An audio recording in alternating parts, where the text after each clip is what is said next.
vengo hace tiempo pensando, porque todos los cristianos del mundo, independientemente de la iglesia o a la denominación a la que pertenezcan, todos los cristianos del mundo oran, ¿sí o no?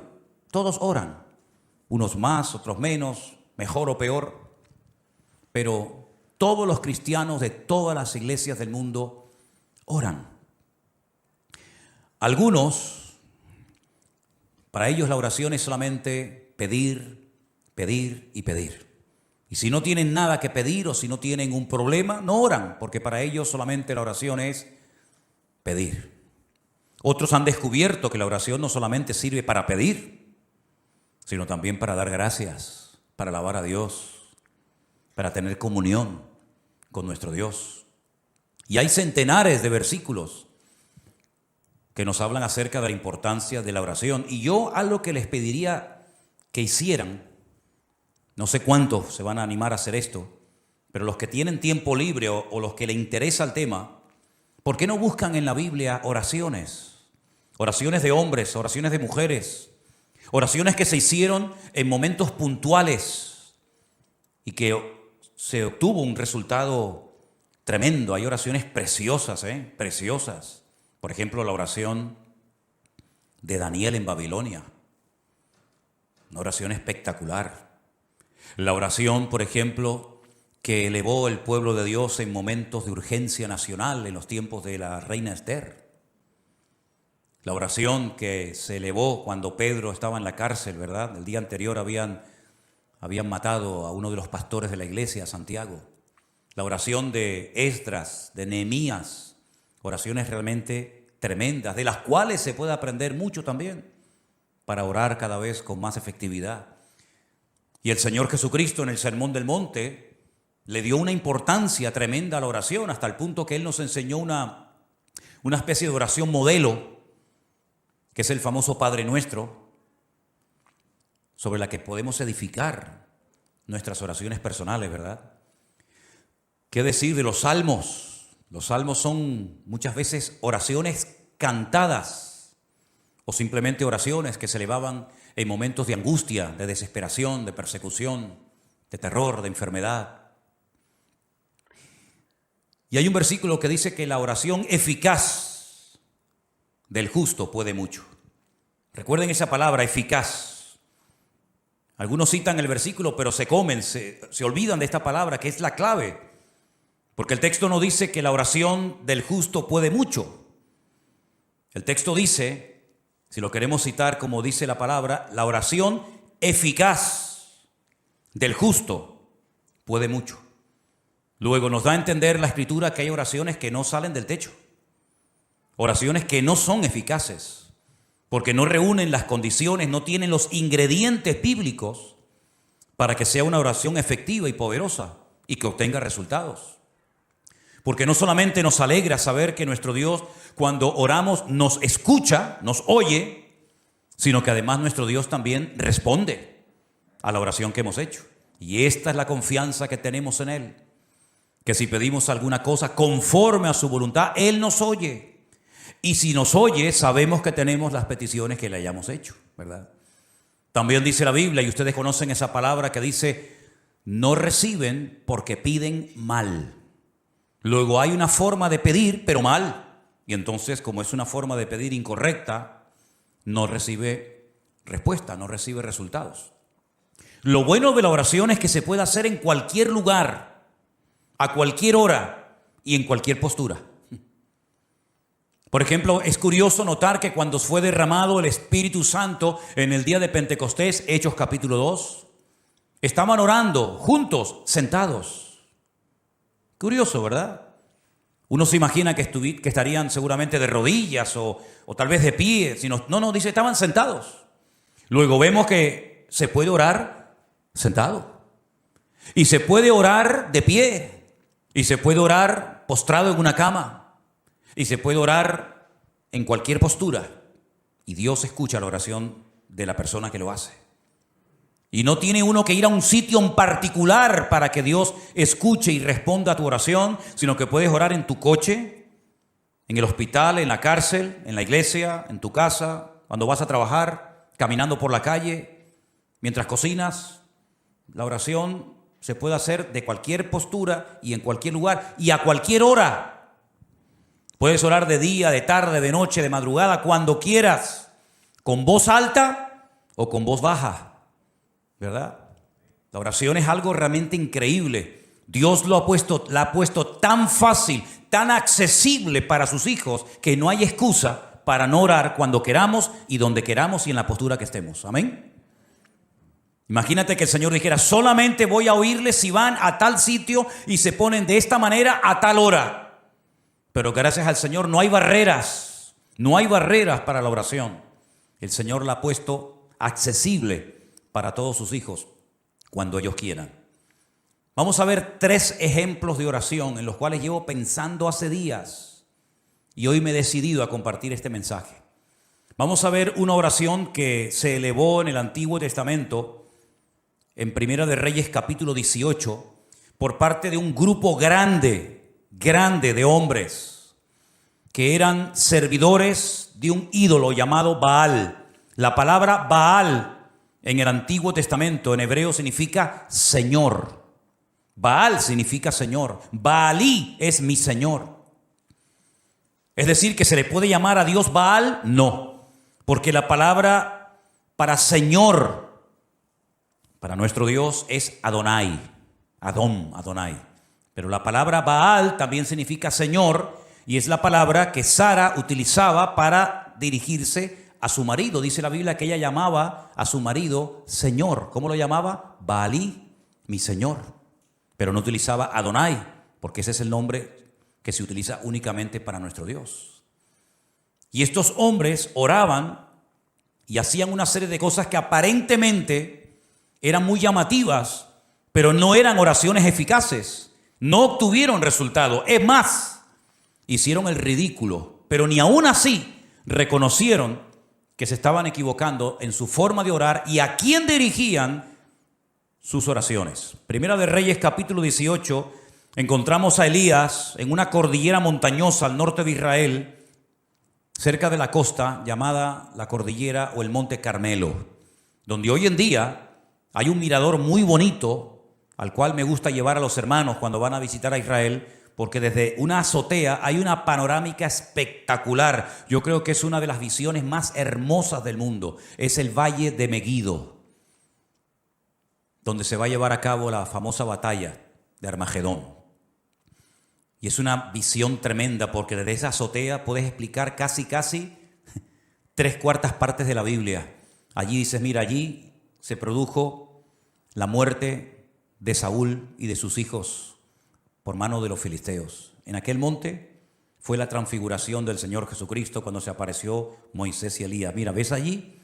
Allí fue donde peleó Débora, Barak, Sísara en la batalla, ¿verdad? Mira, ¿ves aquello? Aquel es el famoso monte Hermón, allá a lo lejos, que menciona el Salmo 133. Y puedes explicar muchas cosas de la Biblia. Y por supuesto cosas que van a ocurrir en el libro del Apocalipsis, según se nos relata. Y en ese monte, Elías convocó a todo el liderazgo del culto falso a Baal. Y oraban de tal manera que sorprende mucho lo que ellos hacían. Vamos a leer a partir del versículo 26. Primera de Reyes 18, 26. Ellos tomaron el buey que les fue dado y lo prepararon. E invocaron el nombre de Baal desde la mañana hasta el mediodía, diciendo, Baal, respóndenos. Pero no había voz ni quien respondiese. Entre tanto, ellos andaban saltando cerca del altar que habían hecho. Todos conocemos la historia. Elías le dijo, orad, clamad, invocad a vuestro Dios. Y si vuestro Dios es el verdadero, que responda por fuego, que lo demuestre. Y después yo oraré a mi Dios. Y si Él responde por fuego, entonces mi Dios es el verdadero. Ellos creían, estaban sinceramente equivocados.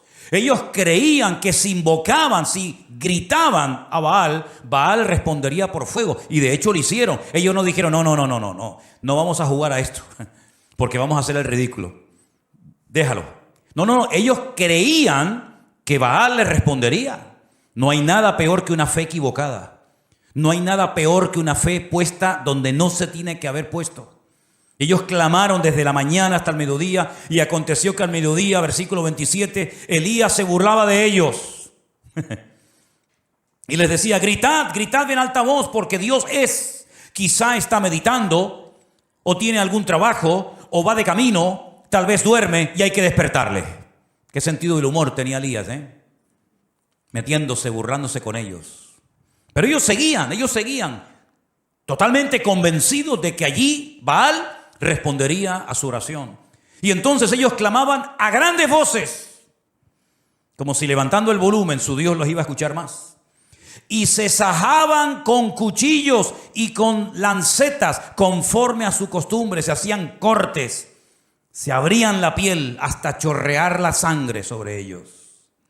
Bueno, vamos a añadirle, a las danzas, vamos a añadirle gritos, vamos a añadirle sangre, a ver si de esa manera sacudimos el trono de Baal y responde. Pasó el mediodía y ellos siguieron gritando frenéticamente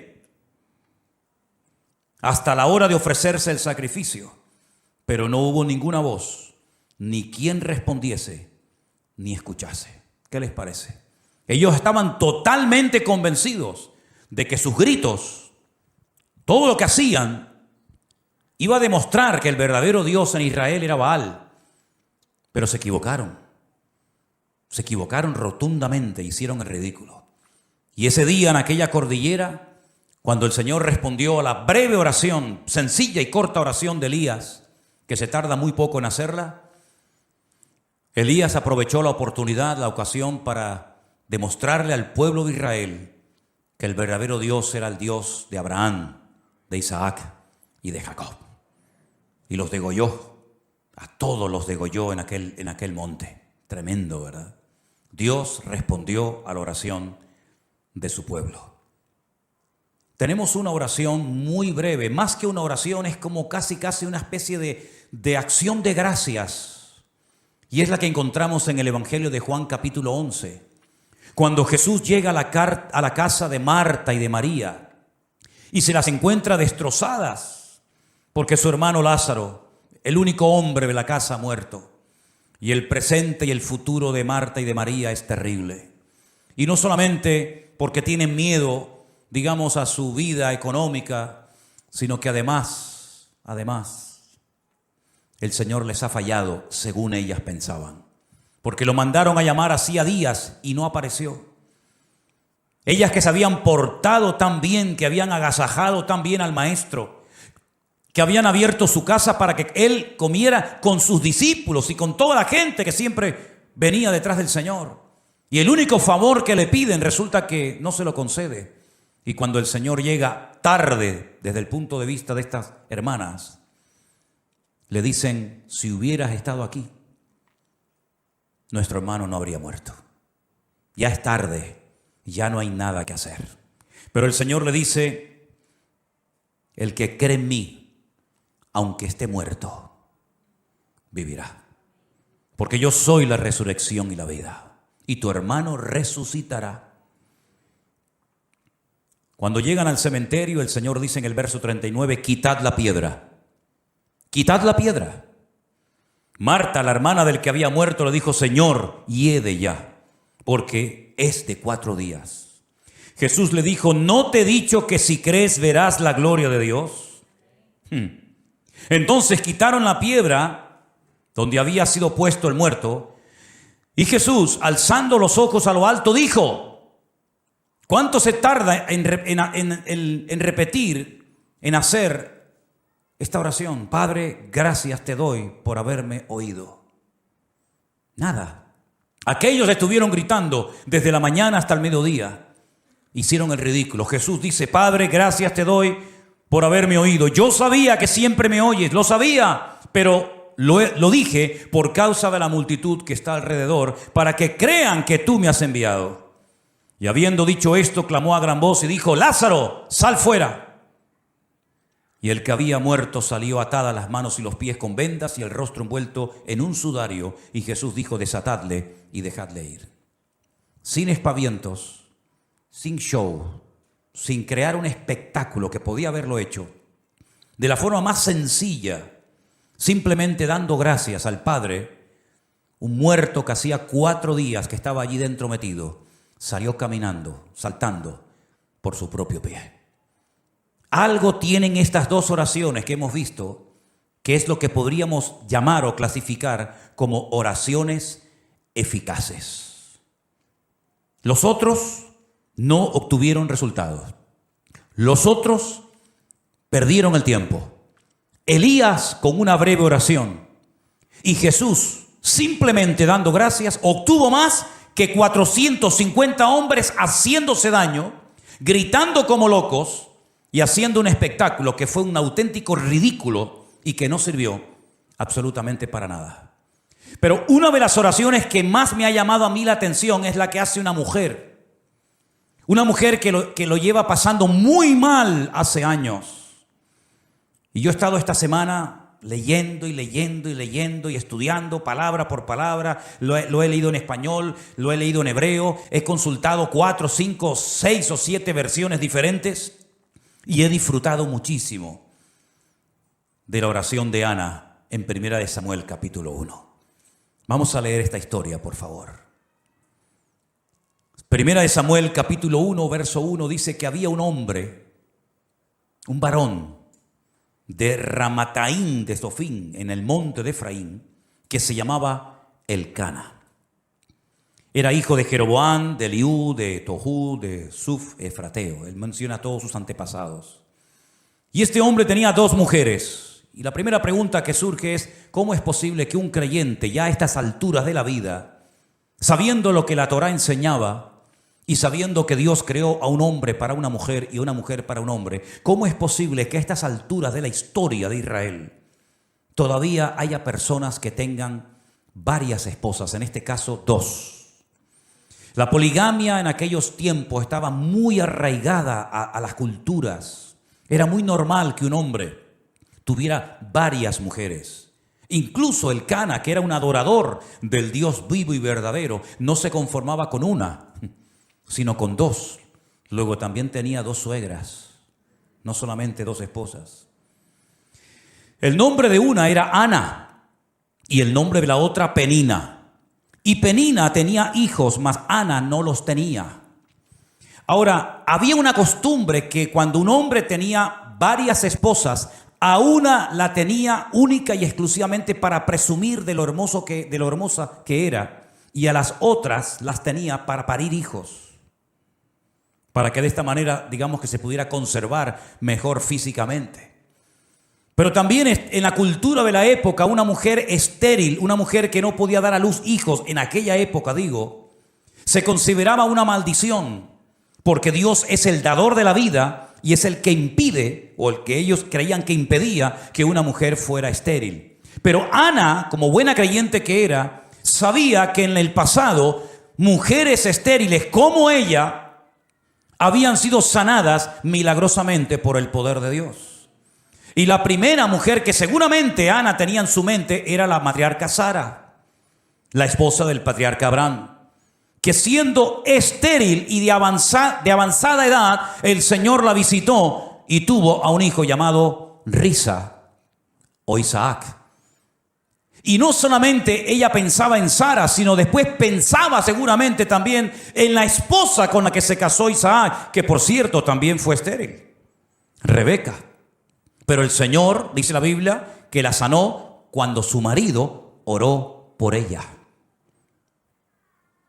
Y después quedó embarazada de 2 hijos, gemelos, Jacob y Esaú.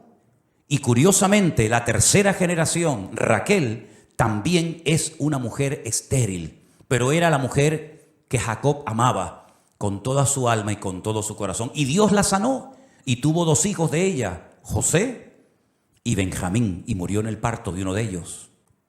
Así que ella sabía perfectamente que si Dios quería, la podía sanar, como sanó a estas 3 mujeres y como sanó a la madre de Sansón y probablemente alguna otra mujer que ni siquiera menciona en la Biblia. Ahora, lo interesante de la historia es que todos los años, versículo 3, aquel varón, es decir, Elcana, subía de su ciudad para adorar y ofrecer sacrificios al Señor de los ejércitos en Shilo. En aquel tiempo el tabernáculo estaba en aquel lugar llamado Shilo, donde estuvo muchísimos años. Y allí había los hijos de Elí, que era el sacerdote de la época, hijos que se llamaban Ofni y Fines, o Pinjas, como se dice en hebreo, que eran sacerdotes de Dios.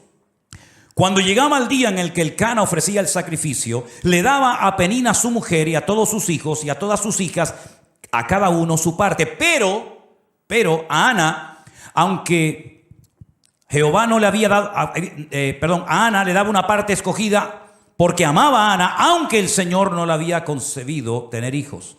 Y su rival, Penina, escuchen, la irritaba, la enojaba y la entristecía, porque el Señor no le había concedido tener hijos. Todos los años la misma historia. Todos los años, cada vez que se trasladaban de su ciudad a Shilo para adorar al Señor y presentar los sacrificios correspondientes, porque todavía no existía el templo de Jerusalén, todos los años la misma historia. La otra se reía, enfadaba, se burlaba, pinchaba, irritaba a Ana. Todos los años la misma canción. ¿Cuántos años estuvo así? No lo sabemos. Pero dice que lo hacía cada año cuando subían a la casa de Dios, la irritaba así, por lo cual Ana lloraba y no comía. Alguien diría hoy en día que estaba en depresión. Todo el día llorando y sin ganas de comer, depresión seguro.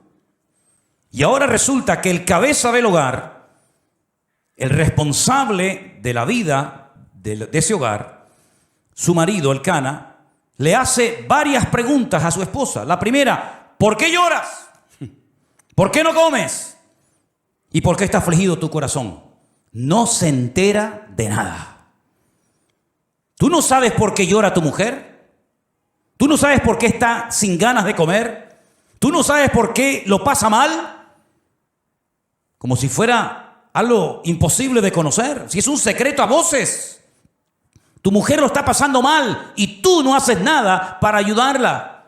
Tú no oras por ella. Dice la Biblia que Isaac oró por su mujer y Dios la sanó. Pero el Cana tiene un problemón en la familia, en el hogar, y no sabe cómo resolverlo.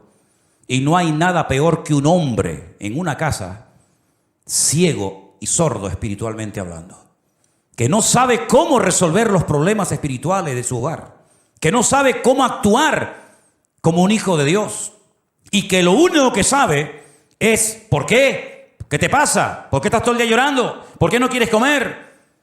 Dice, ¿por qué está afligido tu corazón? ¿No soy yo mejor que 10 hijos? Pues no, sinceramente no. Tú no eres mejor que 10 hijos. Todos los años la misma situación. Una mujer creyente que lo está pasando mal, que tiene un marido que es un cero a la izquierda, que no se entera de nada y que encima venga a preguntar y venga a preguntar y venga a preguntar, pero no hace absolutamente nada para cambiar la situación. Pero el verso 9, algo pasó en la vida de esta mujer que lo cambió todo. Dice, se levantó Ana. Dijo, basta, ya no aguanto más. Voy a salir de mi círculo vicioso, de lloriqueo, de lamento, de enfado, de desánimo. Y dijo, basta, me levanto y voy a hacer lo que tengo que hacer hace muchos años. Se levantó después que hubo comido y bebido en Silo. Y mientras el sacerdote Elí estaba sentado en una silla junto a un pilar del templo del Señor, ella con amargura de alma oró al Señor y lloró abundantemente. ¿Cuántos dicen amén? Está mal, lo está pasando mal, pero ha dicho basta. ¿No dice la Biblia, ya es hora de levantarnos del sueño? ¿Sí o no? Levántate tú que duermes y te alumbrará Cristo. Todos los años lo mismo, la otra pinchándote, burlándose de ti, riéndose de ti, haciéndote la burla, pasándolo mal. Y cuando llegas a tu casa, después de haber llorado, después de no haber comido, tienes que esperar otra vez la misma canción el próximo año. ¿Y cuántos creyentes, por no rebelarse contra su actitud o contra su situación o su círculo vicioso, llevan años arrastrando una pena, una atadura espiritual, o llámalo como quieras, y la situación no cambia, siempre lo mismo, siempre lo mismo. Cuando no lloras, no comes. Cuando no comes, no lloras. Y cuando lloras, no quieres vivir. Y cuando no quieres vivir, y es algo que te tiene como atrapado, te tiene como un esclavo. Reconoces tu necesidad, eres una persona creyente, lees la palabra de Dios, vienes a la iglesia, pero siempre estás con lo mismo. Y Ana dice que se levantó, y ese se levantó indica, basta ya, estoy harta de esto. No voy a seguir toda la vida llorando y lamentándome porque no he sacado nada y se me está yendo la vida. Y lo que yo quiero es que Dios tenga misericordia de mí y me ayude, porque con mi marido no se puede contar para nada, y con el sacerdote Elí menos todavía. Aquí el único que me puede ayudar y levantarme y cambiar la vida es mi Dios. Y a Él voy a clamar, y a Él voy a orar, y voy a deshogarme delante del Señor. Y si Dios no me responde, pues por lo menos lo intenté. La historia sigue diciéndonos que hizo un voto. Hizo un voto, una promesa. Le dijo a Dios, Dios de los ejércitos, si tú te dignares mirar a la aflicción de tu sierva, y te acordares de mí, y no te olvidares de tu sierva, sino que me dieres un hijo varón, yo lo dedicaré al Señor todos los días de su vida, y no pasará navaja sobre su cabeza. Ese era un voto de nazareo, una persona consagrada solamente para el Señor. Mientras ella oraba largamente delante del Señor, Elí la estaba observando y veía que se le movía la boca. Pero Ana hablaba en su corazón.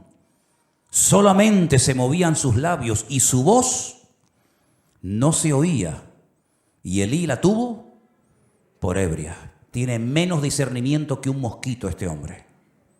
Si el marido era un inútil con el cual no se podía contar para nada, con Elí menos todavía. Porque supuestamente este es el hombre de Dios. Supuestamente este es el sacerdote. Supuestamente este es el varón de Dios que está ahí para ayudar a la gente. Peor todavía. Piensa que está ebria. Piensa que está borracha.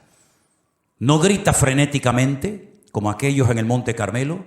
No está haciendo allí un show y un espectáculo que no sirvió para nada, sino que está orando una oración poderosa, pero que nadie oyó. Porque dice que movía su boca, pero donde ella hablaba era con su corazón delante del Señor. Luego aquí hay un secreto, que no hay que pegar voces para que Dios te oiga. Porque Dios no está sordo. A los sordos hay que hablarle fuerte, porque si no los pobrecitos no te oyen. Pero a nuestro Dios no le grites, porque a Dios no se le grita. A Dios se le habla con respeto. Y Dios escucha la oración, aunque apenas se oiga. Y aunque a esta pobre mujer la tengan por ebria. Entonces ella le dijo, versículo 14, entonces le dijo Elí, ¿hasta cuándo estarás ebria? Digiere tu vino. Y Ana le respondió diciendo, no, Señor mío, yo no soy una mujer, yo soy una mujer atribulada de espíritu. Fíjate en la condición que está orando, está amargada, está atribulada, está hecha polvo, está depresiva, está amargada, está mal, pero ora. Que nada te impida orar al Señor, que tu pena, tu tragedia, tu dolor, tu herida, que no te impidan elevar tu oración a Dios, porque desde la angustia invoqué al Eterno y el Eterno me respondió, dice la Biblia. Aleluya. Dice, no he bebido vino ni sidra, sino que he derramado mi alma delante del Señor. ¿Cuántos dicen amén? Gloria a Dios. Ahí está la clave. Ahí está el secreto. Derramó su alma delante del Señor. No tengas a tu sierva por una mujer impía, porque por la multitud de mis congojas y de mi aflicción he hablado hasta ahora. Ahora, a mí me llamó la atención el término que ella utiliza. Miren que he leído versiones, y en ninguna versión, por lo menos en español, dice o se traduce lo que dice en el texto hebreo. Aquí dice, no tengas a tu sierva por una mujer impía. En otras versiones he leído por mujer mala. En otras versiones mujer pecadora. En otras mujer perversa. Pero ninguna, en ninguna se ha traducido lo que dice en el texto original, que dice, no tengas a tu sierva por una bat Belial. La palabra bat en hebreo significa hija.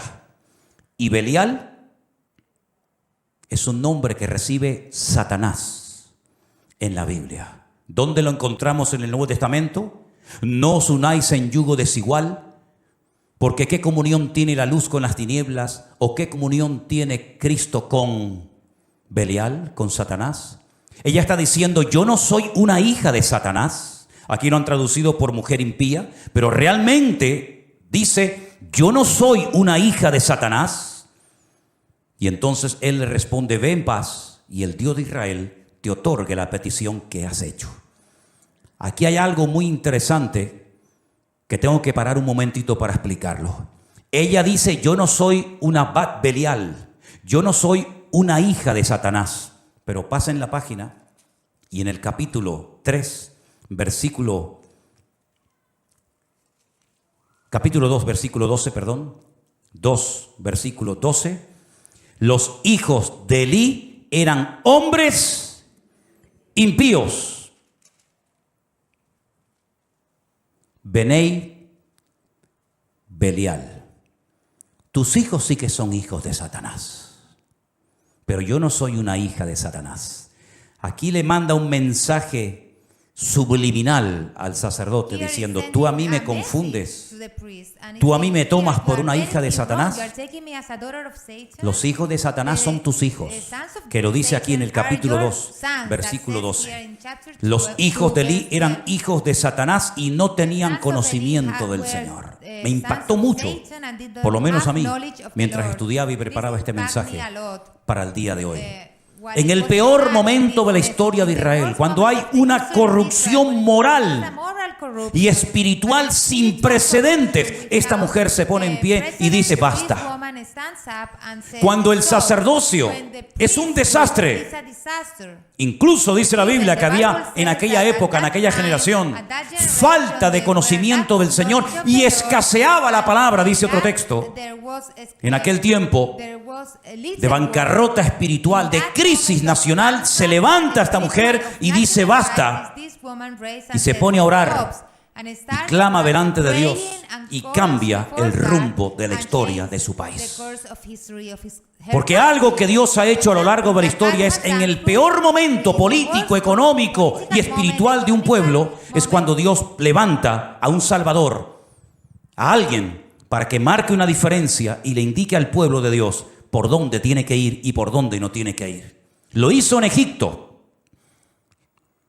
Dios levantó un preso, a un esclavo llamado José, un hombre que ni sus hermanos carnales querían, de hecho lo querían matar, y milagrosamente fue protegido por el Señor en el peor momento de la historia, cuando no hay esperanza, cuando hay sequía, cuando hay miseria, cuando hay hambre, cuando no hay posibilidad alguna. Dios levanta en medio de la crisis mundial a un hombre llamado José, que gracias a él millones de personas en aquella época salvaron su vida de la muerte.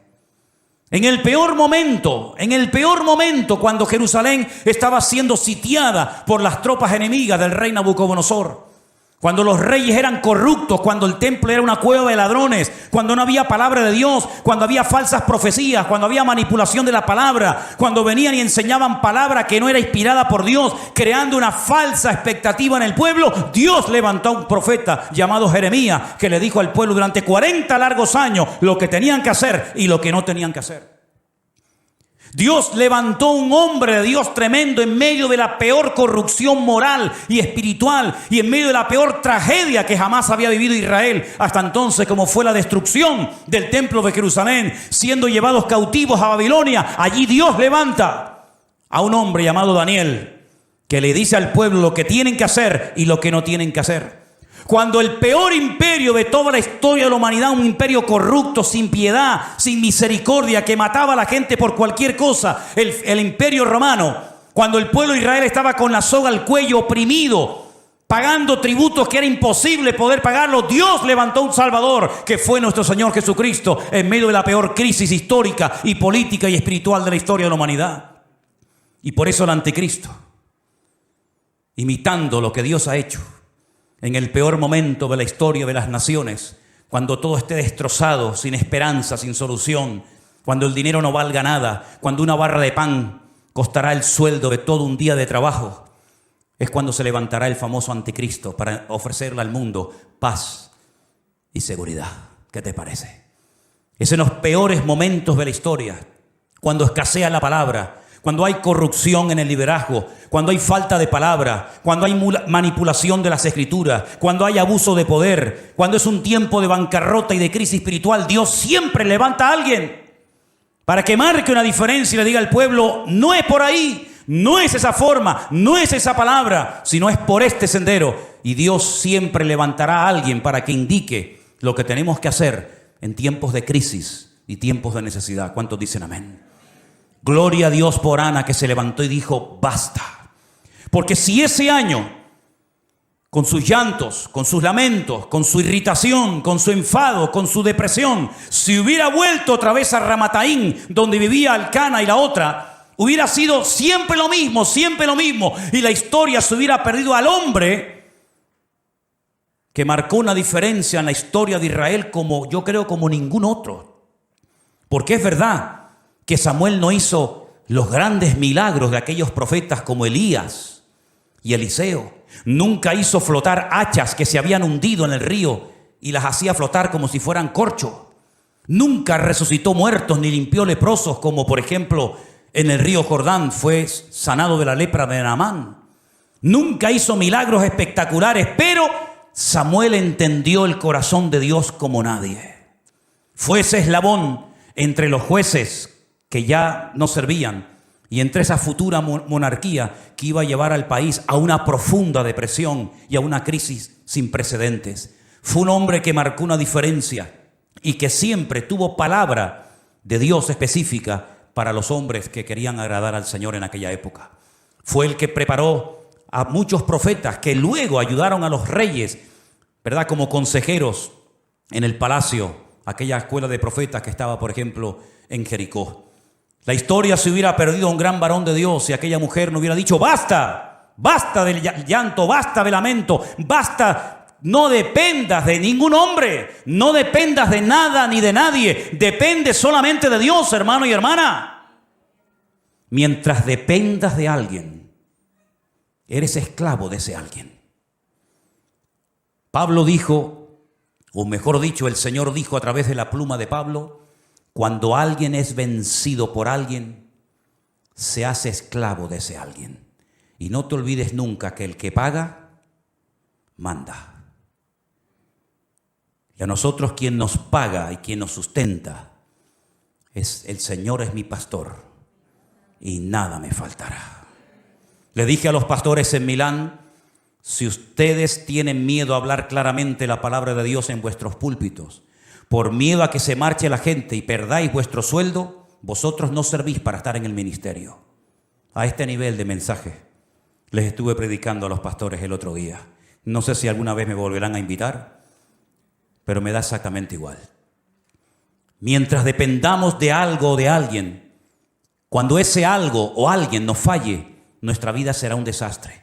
¿Cuántos años dependió Ana de Elcana? Le solucionó los problemas reales Elcana a su mujer Ana. Lo único que le daba era, bueno, de vez en cuando le tiraba un hueso, ¿no? Dice que de vez en cuando le daba una parte escogida. Toma, Ana, para que te conformes un poquito ahí de comida.